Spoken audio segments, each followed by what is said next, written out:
What got me sick? Well, I should say what I think got me sick. Hi, friends, it's Adam, the crippled cannabis cowboy.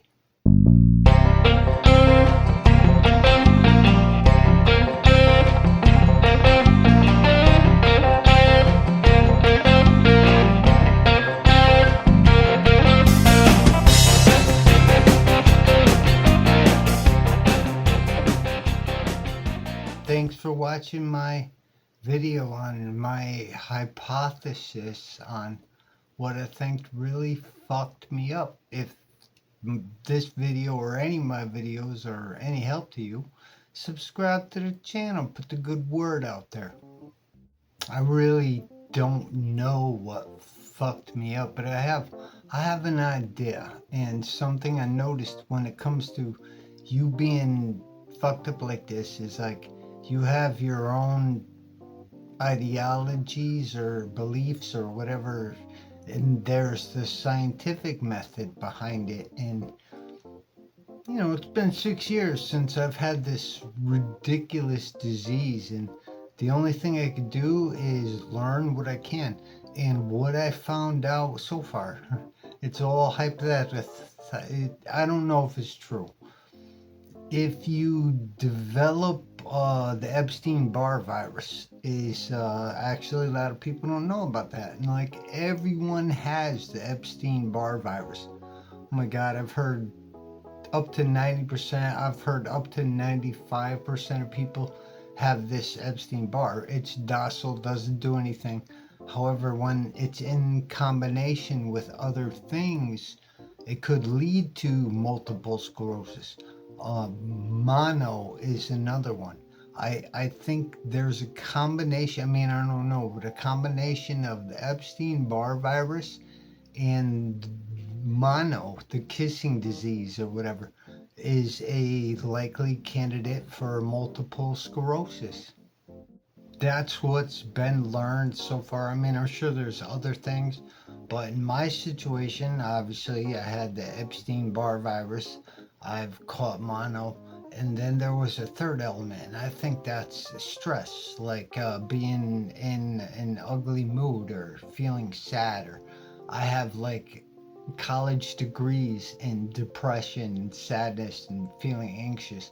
The weird thing is, I didn't know at the time that is what I was feeling. I know now that I was able to cycle through my brain and figure things out. So I had these things in my system: Epstein Barr, mono, God knows what else. And then it was like a three piece. I call it the three piece. It's like it's getting knocked out with the 1, 2, and the three is getting stomped when you're down. And I remember the big 1, 2. I was in a big old house. I was in an attic, a finished attic, and I remember sitting there several nights. Oh my goodness! After I would go coach and do my martial arts shit, I remember I was just sit there with my dog, and I was in the house all by myself, and I would rock like this back and forth, and I would just be like, what the fuck is wrong with me? Something's wrong with me.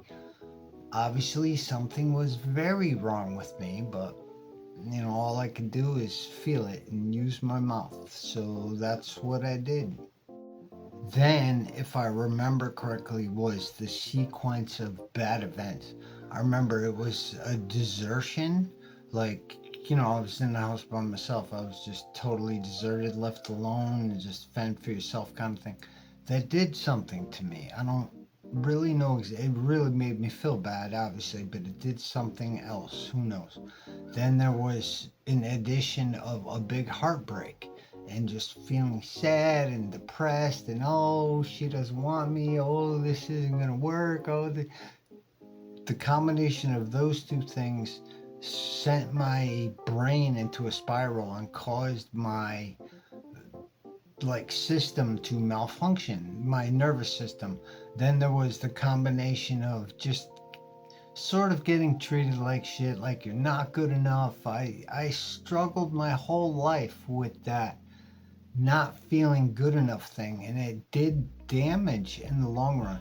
the combination of not feeling good enough or being bombarded with that shit, having a heartbreak, and then being deserted, and I think the combination with the Epstein bar and the mono made my system malfunction. So now it's malfunctioning, and I can tell you right now, you do not want your system to malfunction. Your immune system, there's two parts to it. You can look into it. It could get very scientific, but eventually, what happens is that your own immune system that keeps you alive ends up attacking you and your nerves and your brain and your freaking spinal cord and your myelin sheath and everything that has to do with feeling fucking normal gets destroyed. That's in my case of multiple sclerosis. So don't panic if you have MS. I have the worst kind, and there's a lot of factors that go into you getting diagnosed with multiple sclerosis. All I can really tell you is what PPMS does to you. I mean, it's been 6 years. I used to be a freaking martial arts coach. I used to do fitness. I used to be in shape. I used to see my muscles. I used to be a fucking ninja, man. And then this PPMS set in, and it took only 6 years to. Now I can't walk. I can't even stand up. I can't even get my own glass of water. So they can't even see my phone right now. I see two phones. It's your life goes upside down. So it's like living in a nightmare prison. The nightmare prison is like being stuck in your own body that you can't even fucking move. But then you're in like a prison where you can't do shit anyway. So it's like a fucking nightmare prison inside your own body. Because all these bad things that happen to me, this is only my side, but all these bad things that happen to my heart, they're still there. So they circulate. And then when this happens, all I can do is fucking sit in a chair, stare at a wall, or stare at the ceiling and think about this kind of shit. That's why I grow plants. I try to get into something. I can't use my hands, I can't walk, so my hobbies are limited.